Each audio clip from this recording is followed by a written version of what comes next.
Source లేకుండా నాకు almost 2-3 రోజులుగా రోజు పొద్దున లేవడం చక్కెర రావడం ఇవన్నీ కూడా అవుతుండే. సో నేను 2 సార్లు రిక్వెస్ట్ కూడా చేశాను. అది కొంచెం ఆ ఫుడ్ ప్రాబ్లం వల్ల ఇంకొకటంటే ఇంకా బిడ్డను చూసుకోవాలనే ఆత్రంలో నేనే అందరినీ అడిగి వాళ్ళు ప్రేమతో బిగ్ బాస్ చరిత్రలో ప్రేమతో చేసిన ఎలిమినేషన్ ఎవరిని కూడా నేను తప్పు పట్టట్లేదు. కంటెస్టెంట్స్ అందరూ కూడా నన్ను ప్రేమతోనే పంపించారు. అండ్ మేబీ హూ నోస్ మళ్ళీ రాసి పెట్టుంటే ఇంకోసారి వెళ్దాం అంతే. తెలియదండి.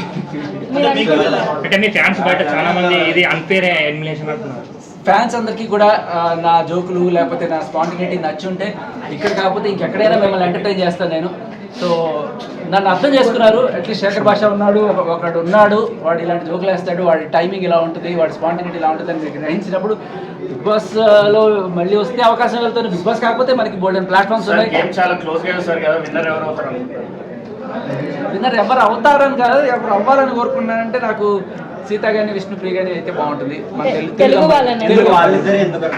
ఇప్పటిదాకా అమ్మాయిలు కాలేదు, ఫస్ట్ టైం అమ్మాయిలు అయితే బాగుంటుంది. అండ్ తెలుగు అమ్మాయిలు కదా అనిపించింది. తెలుగు బిగ్ బాస్ మొత్తంలో ఇప్పుడు ఎక్కువ మంది చూస్తే బయట వాళ్ళే కనిపిస్తున్నారు. మీకేమనిపించింది? అనిపించింది, అది కూడా అనిపించింది, కొంత అనిపించింది. బట్ అంటే ఒకసారి వాళ్ళు వాళ్ళ ఊరు దాటి మన దగ్గరికి వచ్చి మనతో ఉంటున్నప్పుడు వాళ్ళు మన వాళ్ళు కానీ పరిగణించాలి. సో సోనియా గురించి ఎలిమినేట్ అవ్వడం కూడా ఫస్ట్ బిగ్ బాస్ నెక్స్ట్ మీరు ఇద్దరు తెలుగు వాళ్ళు చాలా మంది ఫీల్ అవుతున్నారు ఆడియన్స్ కూడా. లేదు లేదు లేదు అస్సలు ఫీల్ అవ్వడానికి ఏమి లేదు. నేను ఈ వాడిని ఇప్పుడు మీరు గమనిస్తే నేను ఈ బిగ్ బాస్కి వెళ్ళక ముందు కూడా ఇదే రేంజ్లో నాకు ఆదరణ ఛానల్లో కనబడుతున్నవాడిని మాట్లాడుతున్నాను. కాకపోతే అప్పుడు మీరు చూసిన శేఖర్ కంప్లీట్గా డిఫరెంట్ ఉండే. చాలా సీరియస్గా లా పాయింట్లు మాట్లాడుతూ ఎవిడెన్స్లు కలెక్ట్ చేస్తూ ఇన్వెస్టిగేషన్ మీలో ఒకటిగా ఉండే. నేను బిగ్ బాస్కి వెళ్ళడానికి కూడా కారణం అదే.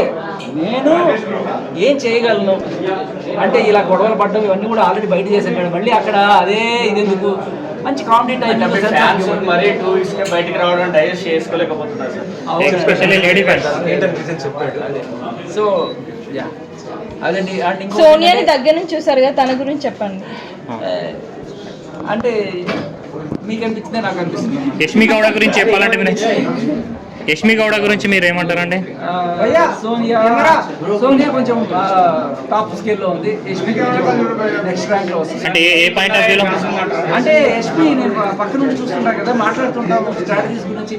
ఎందుకు అలా చేస్తున్నాం అంటే లేదు మన టీము ఇలాగే చేయాలి అని చెప్పి కళ్ళ ముందు కనబడుతున్నా కూడా వీళ్ళందరూ గేమ్ ముందే మొత్తం అనలైజ్ చేసి అచ్చిపేస్తారు. అయితే ఉన్నారనుకో వాళ్ళకి స్ట్రాటజీస్ ప్రిపేర్ చేసుకొని వచ్చారు. కానీ ఇవన్నీ